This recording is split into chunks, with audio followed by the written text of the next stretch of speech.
नमस्कार दोस्तों, welcome to Shaurat education YouTube channel. आज हमारा टॉपिक है वर्ल्ड हेल्थ ऑर्गेनाइजेशन WHO। ये वर्ल्ड हेल्थ ऑर्गेनाइजेशन क्या है? यूनाइटेड नेशंस की एक स्पेशलाइज्ड एजेंसी है जिसका काम है ग्लोबल पब्लिक हेल्थ को मॉनिटर करना। ठीक है, तो ये वर्ल्ड लेवल पर है, UN का ही एक पार्ट है। ये बॉडी हमारे लिए बहुत ज़्यादा इंपॉर्टेंट हो जाती है, तो इसी के बारे में आज डिटेल एनालिसिस करेंगे। तो बने रहिए मेरे साथ। शुरू करते हैं। सबसे पहले इसके एस्टेब्लिशमेंट की अगर बात करें तो 1948 में ये बॉडी बनी है और UN के अंदर ये एक स्पेशलाइज्ड एजेंसी के रूप में बनी है।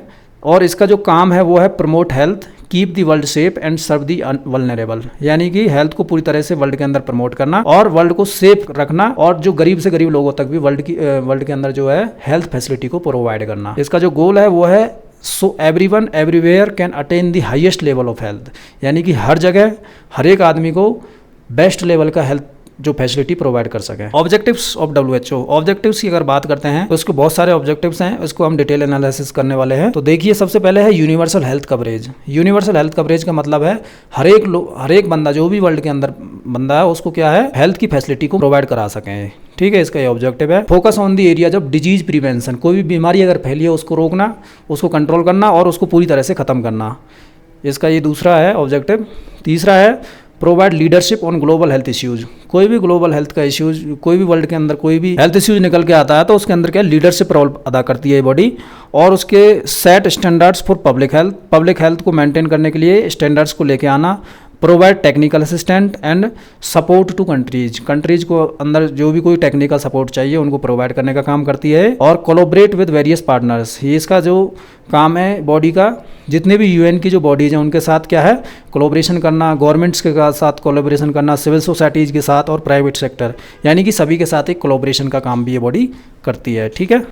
Governing structure and functioning of the body, यानी कि इस WHO की गवर्निंग स्ट्रक्चर की अगर देखते हैं तो सबसे पहले इसके मेंबर स्टेट्स की बात करें तो इसमें करंटली 194 मेंबर स्टेट्स हैं। जो सबसे टॉप लेवल पर, जो सबसे top highest decision making body है जो, वो है वर्ल्ड हेल्थ असेंबली, WHO के नाम से जानते हैं। इसके अंदर क्या है, जितने भी मेंबर स्टेट्स हैं उनमें से सभी में से एक एक बंदा इसके अंदर मेंबर होता है। ये ही अपना डिसीजन मेकिंग का काम करती है और रिप्रेजेंटेटिव्स फ्रॉम ऑल स्टेट्स है। सेक्रेटरीट इसके बाद में आता है। सेक्रेटरीट का काम है कि WHO जो वर्ल्ड हेल्थ असेंबली है, कोई भी पॉलिसी अगर ये लेके आती है तो उसको इंप्लीमेंट करने का काम है सेक्रेटरीट का। देन है डायरेक्टर जनरल। डायरेक्टर जनरल कौन होता है? वर्ल्ड हेल्थ असेंबली के अंदर ही एक हेड होता है, इसको हेड करने के लिए उसी को बोलते हैं डायरेक्टर जनरल। और उसके साथ क्या है, सीनियर मैनेजमेंट टीम भी होती है। देन है रीजनल ऑफिसेज। बहुत सारे रीजनल ऑफिसेज भी हैं अपने WHO जो काम करती है उसके 6 रीजनल ऑफिसेज भी हैं, जिनकी हेल्प से क्या वो रीजनल बेसिस पे अपना पूरी तरह से इंप्लीमेंट कर सके पॉलिसीज को, उसका देखने का काम करती है। तो 6 रीजनल ऑफिसेज कौन से हैं? जैसे कि अफ्रीका हो गया, अफ्रीका के अंदर एक, देन अमेरिका के अंदर है, south east Asia, Europe, eastern Mediterranean and western Pacific. इन सभी रीजन्स में अपने इसके रीजनल ऑफिसेज हैं जिसकी हेल्प से कोई भी पॉलिसीज को इंप्लीमेंट करने का काम है आसानी से कर लेती है। देन मीटिंग्स एंड फंडिंग की अगर बात करें इस बॉडी की, तो मीटिंग में WHO जो अभी मैंने बताया था वर्ल्ड हेल्थ असेंबली, इसकी एनुअल मीटिंग होती है जिसके अंदर ये पॉलिसीज को सेट करते हैं और बजट को अप्रूव करते हैं और डायरेक्टर जनरल का इलेक्शन करते हैं। ठीक है, ये इनका काम है एनुअल बेसिस पे। देन फंडिंग मैकेनिज्म की अगर बात करें तो WHO को 2 जगह से फंडिंग आती है।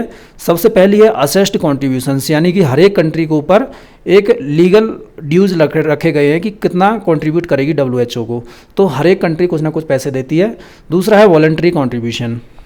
तो वॉलंटरी बेसिस पे भी बहुत सारी कंट्रीज़ भी, कोई भी ऑर्गेनाइजेशन हो सकती है, UN भी हो सकता है, कोई भी इंटर गवर्नमेंटल ऑर्गेनाइजेशन हो सकती है, फाउंडेशन हो सकती है, प्राइवेट सेक्टर हो सकता है, तो कोई भी इसमें क्या वॉलंटरी बेसिस पे भी पैसे प्रोवाइड कर सकता है। Then role of WHO in global health governance. तो इसका रोल देखेंगे किस तरीके से बॉडी काम करती है। तो इस बॉडी का काम है सबसे पहले तो setting global health standards and guidelines, यानी कि ग्लोबल हेल्थ स्टैंडर्ड्स को लेके आना और गाइडलाइंस देना। कोई भी बीमारी अगर कहीं स्प्रेड करी है तो उसके अंदर क्या है, गाइडलाइंस लेके आती है WHO। और कहीं भी जैसे कि कोई इंफ्रास्ट्रक्चर डेवलपमेंट होता है, कोई हॉस्पिटल बनता है, तो उसके अंदर जो स्टैंडर्ड्स जो मेंटेन होते हैं तो उसको भी लेके आने का काम क्या है, WHO का ही है। देन है monitoring and assessing global health trends, यानी कि कोई भी बीमारी अगर डिजीज आउटब्रेक हुआ किसी भी जगह पे तो उसके अंदर क्या अपडेट्स लेके आना, हेल्थ इश्यूज के रिलेटेड कुछ भी होता है तो भी। और कंट्रीज को क्या है, प्रिपेयर करना कि भाई इस बीमारी से किस तरीके से लड़ाया जाएगा और उसके अगेंस्ट में रिस्पॉन्ड देना। ठीक है।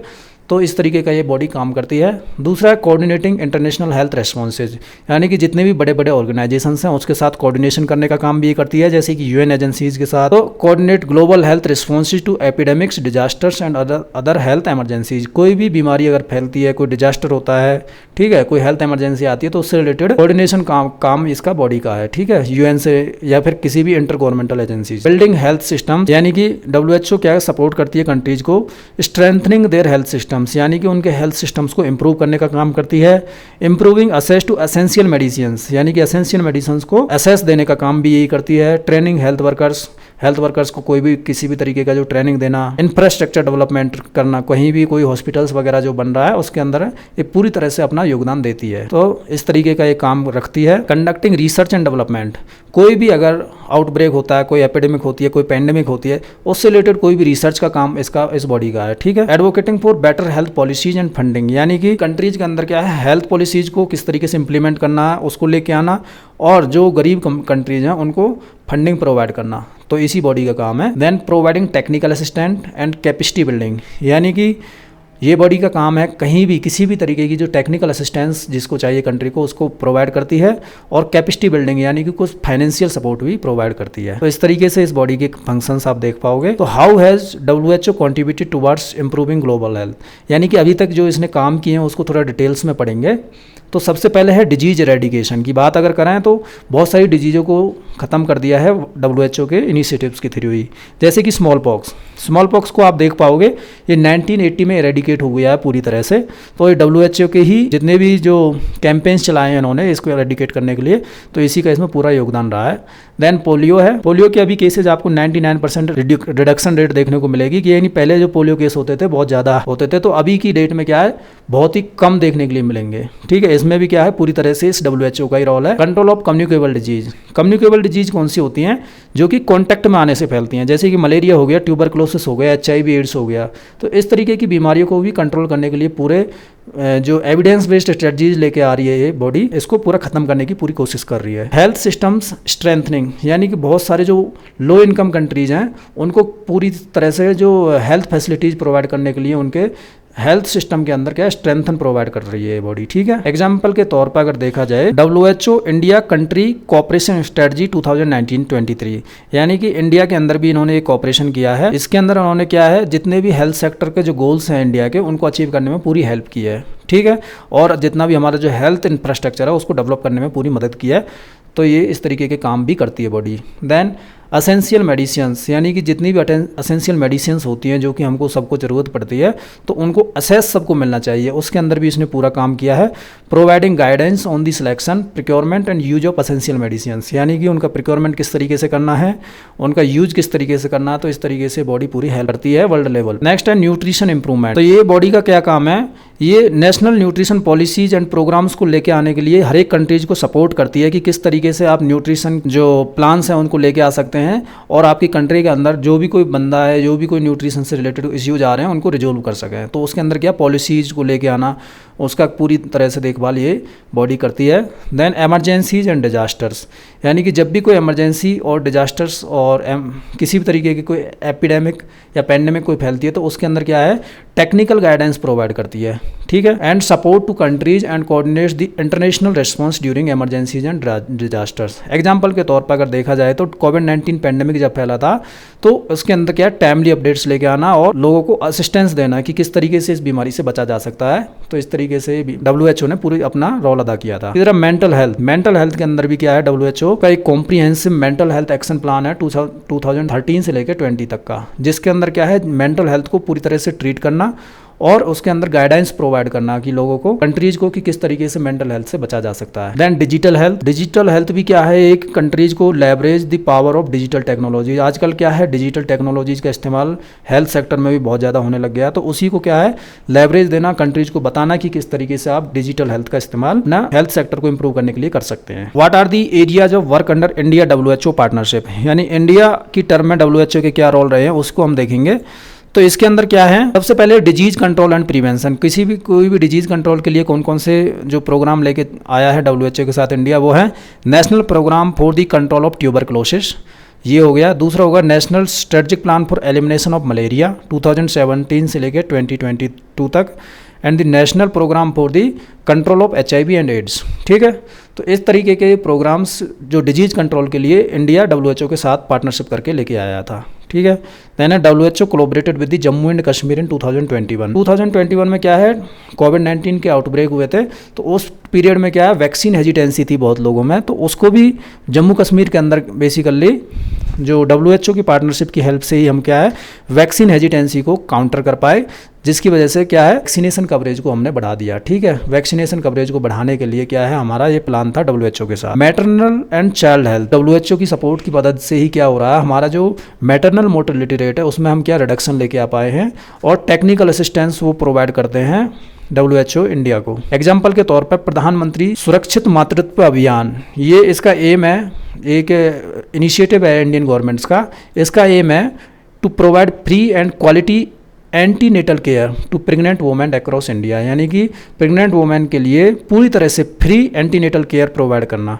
ये भी क्या है, हमारा WHO के साथ ही एक पार्टनरशिप का प्रोग्राम है, तो इसी की मदद से क्या हम ये अचीव कर पाए। नॉन कम्युनिकेबल डिजीज के अंदर भी क्या है, WHO और इंडिया के साथ मिलकर काम किया है। किसके अंदर, जैसे नॉन कम्युनिकेबल डिजीज कौन सी होती हैं, जो कॉन्टैक्ट में आने से नहीं फैलती हैं, जैसे कि डायबिटीज हो गया, कैंसर हो गया, कार्डियोवैस्कुलर डिजीज, कार्डियोवैस्कुलर यानी कि हार्ट से रिलेटेड जितने भी इश्यूज होते हैं, तो उन चीज़ों में भी क्या है, ये WHO इंडिया के साथ कोलैबोरेशन में आया है, जिसकी वजह से हम क्या है, डिजीज़ों को भी कंट्रोल कर पा रहे हैं। देन ट्रेडिशनल मेडिसिन, आपको पता होगा इंडिया के अंदर क्या है, बहुत ज़्यादा ट्रेडिशनल मेडिसिन का इस्तेमाल होता आया है, तो उसी के लिए क्या है, WHO के साथ काम करके इंडिया ने क्या है, प्रमोट किया है safe and effective use of traditional medicine. Example के तौर पर WHO ने इंडिया के साथ एक एग्रीमेंट साइन किया है, जिसके अंदर एक WHO global centre for traditional medicine in Jamnagar Gujarat, यानी कि एक सेंटर खोला गया है ट्रेडिशनल मेडिसिन का गुजरात के अंदर, जामनगर के अंदर। Then health research, health research में भी जो WHO इंडिया के साथ पार्टनरशिप करके काम कर रहा है।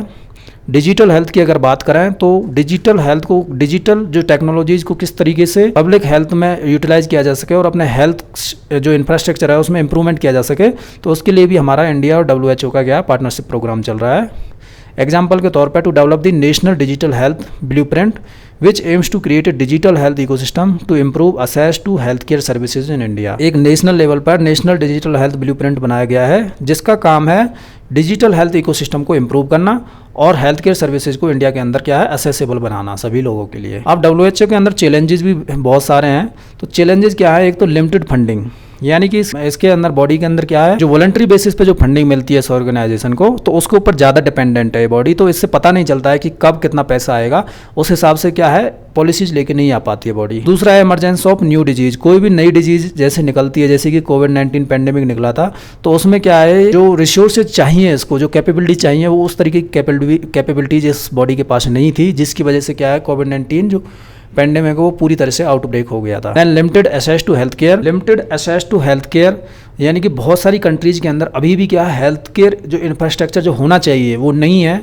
तो उसको क्या है ये जो बॉडी है WHO इसको इम्प्रूव करने के लिए फेल हो चुकी है, तो ये जो बेस्ट जो हेल्थ केयर इंफ्रास्ट्रक्चर प्रोवाइड नहीं कर पाई है कुछ कंट्रीज के अंदर, तो ये भी एक लिमिटेशन देखने के लिए मिलता है इस बॉडी के अंदर। क्लाइमेट चेंज एंड हेल्थ, यानी कि बहुत सारी जो बीमारियाँ वो क्लाइमेट चेंज की वजह से बढ़ रही हैं, जैसे कि एक्सट्रीम वेदर इवेंट्स हो गया, health effects of air and water pollution, इस तरीके की जो बीमारी हैं उनसे बचने के लिए इनके पास कोई भी प्लान नहीं है, तो ये भी एक चैलेंज इनके सामने देखने के लिए मिलेगा।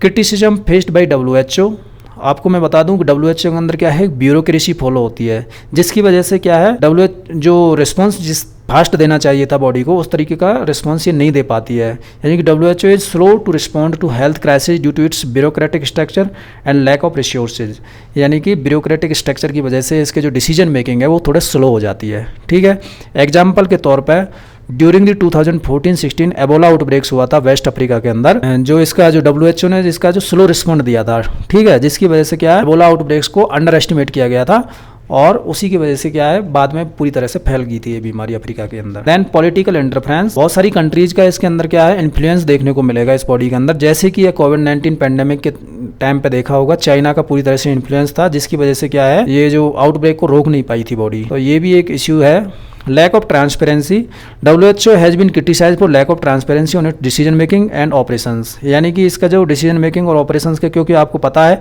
बहुत सारे जो वेस्टर्न नेशंस का इसमें इन्फ्लुएंस रहता है, जिसकी वजह से इसकी ट्रांसपेरेंसी नहीं हो पाती अच्छे से। मतलब एग्जाम्पल के तौर पर WHO हैंडलिंग ऑफ कोविड-19 pandemic and not being forthcoming about the origins of the virus, यानी कि वायरस का ओरिजिन तक नहीं पता चला इस कोविड-19 पेंडेमिक जब ये आउटब्रेक हुआ था। ये जो बॉडी है इसके अंदर क्या है, ट्रांसपेरेंसी नहीं है इतनी ज़्यादा। इनएजुकेट रिप्रेजेंटेशन, बहुत सारे कंट्रीज हैं जो कि डेवलपिंग कंट्रीज हैं, उनका रिप्रेजेंटेशन इस बॉडी के अंदर नहीं है, तो मेंबर स्टेट्स हैं तो वो भी एक इश्यूज निकल के सामने आता है। देन वे फॉरवर्ड की अगर बात करें तो इसकी फंडिंग इंक्रीज करा दो, सीधी सी बात है।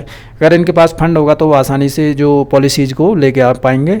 Ensuring transparency of funding mechanism and accountability framework, यानी कि इसके जो फंडिंग का जितना भी जो डिसीजन मेकिंग है उसको एकदम से ट्रांसपेरेंट बना दिया जाए, जिससे कि क्या है किसी को भी कोई इश्यू ना आए मेंबर स्टेट्स को, और जितने भी मेंबर स्टेट्स हैं सभी को इन्वॉल्व करना चाहिए इसके बजट के अंदर, और जितना भी कोई स्पेंडिंग होती है उसके अंदर पूरी तरह से जो ट्रांसपेरेंसी है उसको देखा जा सके। दूसरा है स्ट्रेंथनिंग लीडरशिप एंड गवर्नेंस, यानी कि इसकी जो बॉडी का जो लीडरशिप है उसको थोड़ा फास्ट बनाना चाहिए और ट्रांसपेरेंट बनाना चाहिए, जिससे कि क्या है कोई भी इसके ऊपर उंगली ना उठा सके और ये आसानी से अपने काम को अच्छे से कर सके।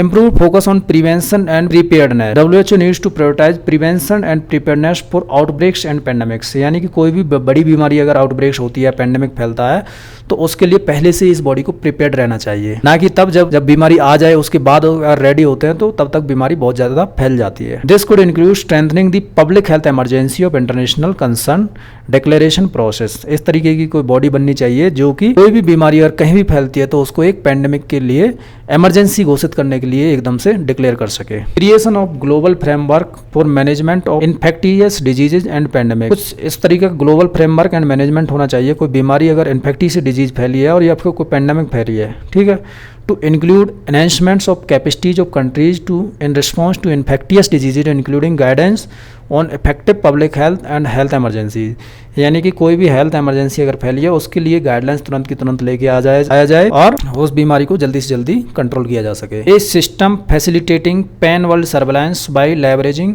Innovating ICT tools should be established. तो इस तरीके से इसके कुछ वे फॉरवर्ड्स हैं। ये टॉपिक यहीं पे ख़त्म होता है। जय हिंद, जय भारत।